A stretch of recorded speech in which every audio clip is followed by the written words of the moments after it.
మీరు కొత్తగా business start చేయాలనుకుంటున్నారా? మార్చ్ 16, 17 హైటెక్స్ లో ఫ్రాన్సెస్ ఇండియా బిగ్గెస్ట్ ఫ్రో ఎక్స్పో. ఈ రోజు నేను చేస్తున్న ఆ రోజు సినిమాలో ఎలా నిలబడాలి ఒకటి అనుకున్నాను, అది నేను నిజ జీవితంలో చేస్తున్నాను. సగటు మధ్యతరగతి మనిషి తిరుగుబాటు ఎలా ఉంటుందో, ఎందుకంటే సినిమాలో చాలా వాస్తవాలని అవాస్తవాలని రెండు కలప, జీవితంలో వాస్తవాలు అలాంటి నడిపించుకుంటూ ఇక్కడ దాకా తీసుకొచ్చాం. ఈ 2014, 2019 నేను అనుకుంది అంచెలంచెలుగా పార్టీని పెంచుదామని. నాకు బలం లేదని నాకు తెలుసు. అందరికీ సందర్భంగా నేను చెప్పదలుచుకుంటుంది, పవన్ కళ్యాణ్ ఒక నటుడిగా లేదంటే ప్రజాభిమానం ఉన్న వ్యక్తిగా ప్రపంచం అంతా తెలుసు. పొలిటికల్ పార్టీగా జనసేన రెండు విభిన్నమైన అంశాలే. పవన్ కళ్యాణ్, జనసేన పార్టీ రెండింటిని కలపడానికి సమయం పడుతుంది. అందుకని 2.5 దశాబ్దాల సమయం చెప్పాను. నేను నడవాలి. ఒక ఎంఎస్సి స్టూడెంట్ ఫిజిక్స్ నేర్చుకున్న తర్వాత మళ్ళీ న్యూక్లియర్ ఫిజిక్స్కి వెళ్ళాలన్నా లేదా కెమిస్ట్రీకి వెళ్ళాలి, మళ్ళీ సపరేట్ అధ్యయనం చేయాలి, దానికి ఇంకా చదవాలి. నేను ఒక పాపులర్ యాక్టర్ అయినంత మాత్రాన రాజకీయాల్లోకి రాగానే అది వెంటనే అది ట్రాన్స్ఫర్ అవుదాం అధికారం కానీ పవర్ కానీ. అందుకే నేను 2.5 దశాబ్దం పనిచేద్దామని నిర్ణయించుకుంటే నాకున్న అభిమానం బలం ఏం చేస్తుంటే వాళ్ళకి మాట పట్టరాళ్ళు. మోడీ గారికి నమస్కారం చేసినా నువ్వు మోడీ గారికి నమస్కారం ఎందుకు చేస్తూ ఉండవు? అరే ఆయన మహానాయకుడు, ఆయన నమస్కారం పెట్టే ఒకసారి ఏమైపోద్దంటే అభిమానం ఎదగనివ్వదు. ఒకసారి అభిమానం ఏముంటుంది, నిన్ను వేరే నాయకులు తిడుతున్నారు, వైసీపీ వాళ్ళు తిడుతున్నారు, మేము చచ్చిపోతాం, ఎందుకు వచ్చారు రాజకీయాల్లో కండి?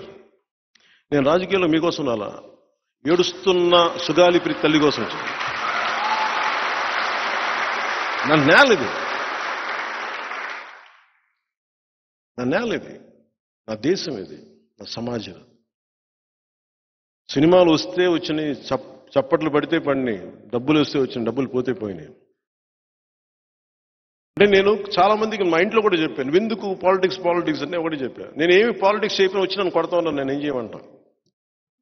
శుభ్రంగా సినిమాలు కూర్చొని చేద్దామంటే అత్తారింటికి దారేదిని పని కట్టుకొని నన్ను ఇంటర్నెట్లో రిలీజ్ చేశారు.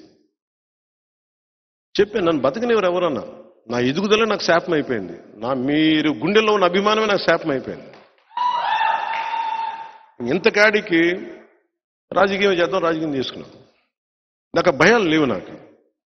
సో 2014-19 నుంచి అంచెలంచెలుగా పెంచుదాం అనుకున్న పార్టీ నేను ఇబ్బంది పడుతుంది. ఈ పార్టీకి రికగ్నైజ్డ్ పొలిటికల్ పార్టీ అయిపోయింది జనసేన.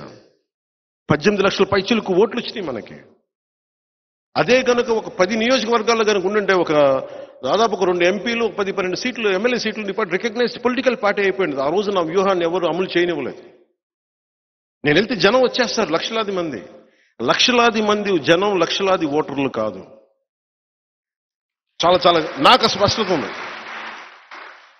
నాకు చాలా స్పష్టత ఉంది. పవన్ కళ్యాణ్ వ్యక్తిగా నాకు అతని మీద అవగాహన ఉంది. పవన్ కళ్యాణ్ ఒక పార్టీ నాయకుడు, అతని పార్టీ మీద కూడా నాకు చాలా అవగాహన ఉంది. అందుకే నాకు వ్యూహం నాకు వదిలేయండి ఎందుకని అడుగుతానంటే, నన్ను అర్థం చేసుకున్నంతగా నాకు అరమరికలు ఉండవు నా దగ్గర. చాలా బ్లాక్ అండ్ వైట్లో చూస్తాను పవన్ కళ్యాణ్ అనే వ్యక్తిని. కానీ మీ గుండెల్లో అభిమానం అంటే మీరని కాదు, బట్ నన్ను ఇట్లా చూద్దాం అనుకున్న వాళ్ళకి ఎవరి దగ్గర తగ్గడం ఒప్పుకోరు. తగ్గడం చాలా అవసరం,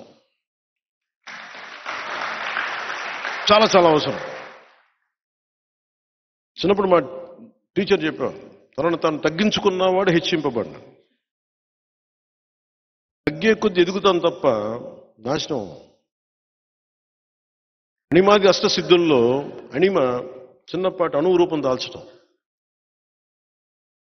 అంతేగాని అది పరిస్థితులు కుదరనప్పుడు, పరిస్థితులు ముందుకు తీసుకెళ్ళినప్పుడు you have to cut down your size. అంతేగాని బయట ఇక్కడ ఈ స్థానం ఉంది కదని ఇక్కడ నేను చెలాయిస్తానంటే కుదరదు ఇక్కడ. అందుకే నేను ఈ స్థానాలన్నింటినీ కూడా 19లో నేను ఒక 30 స్థానాలు లోపోటీ చేద్దాం అనుకున్నాను. ఆ రోజు నన్ను అందరూ కూర్చోబెట్టి ఇవి చేసి ఒత్తిడి పెడితే నిస్సహాయత వదిలేశాను. నా దారుణం ఏంటంటే నేను ఓడిపోతున్నాను సంగతి కూడా నాకు తెలుసు. కానీ యుద్ధం చేసేటప్పుడు ఇంక ఓటమి జయాలు అపజయాలను ఆలోచించాం, యుద్ధమే చేయాలి. నాకు ఆ జ్ఞానం ఉంటుంది కదా, మనకు ఓట్లు పడతాయా పడవని. భీమవరంలో కూడా నాకు ఓడిపోతాను అర్థమైంది. నాకు ప్రచారం ముగించగా నాకు అర్థమైంది నేను భీమవరంలో ఓడిపోతున్నాను. గాజువాకలో అయితే ఎలా ఓడిపోతాను నాకు అర్థమైంది. భీమవరం ప్రచారం నాకు అర్థమైంది, ఓడిపోతాను. వీటన్నిటిని తట్టుకొని సినిమాలన్నీ ఆపేసుకొని డబ్బులు లేక కొన్ని నేషన్ వైడ్ ఫిల్మ్స్ తీయగలిగే కేపబిలిటీస్ ఉండి ఇంత అభిమాన బలం ఉండి నేను అనుకుంటా ఉన్నా, ఒకడికి ఇంత పిచ్చి మంచిదా అని అనుకున్నా ఓడిపోయిన తర్వాత. సమాజం మీద కానీ దేశం మీద కానీ ఇంత పిచ్చి మంచిదా అనుకున్నా. కానీ భగవంతుడు నాకు ఒకటే చెప్పాడు, అది నీ బాధ్యత, నువ్వు నిర్వర్తించు, కర్మయోగి నువ్వు, అంతే చేయాలి, కర్మయోగమే చేయాలి, ఫలితం నీకు అనవసరం. పార్టీని ఎలా నడపాలో నాకు తెలియలేదు, డబ్బులు ఎక్కడి నుంచి వస్తాయి.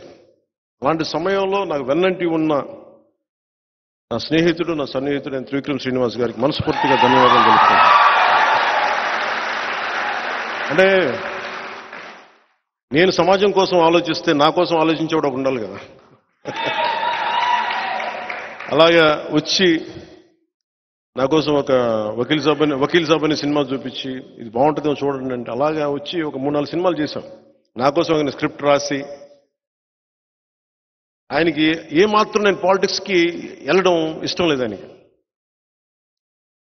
కన్నా వ్యధ భరించలేక ఆయన జల్సాలో కూడా ఆ ఇంటర్వెల్ సీను నా కోపం, అది సగటు మనిషి తాలూకు కోపం ఇంటర్వెల్ సీన్ అది.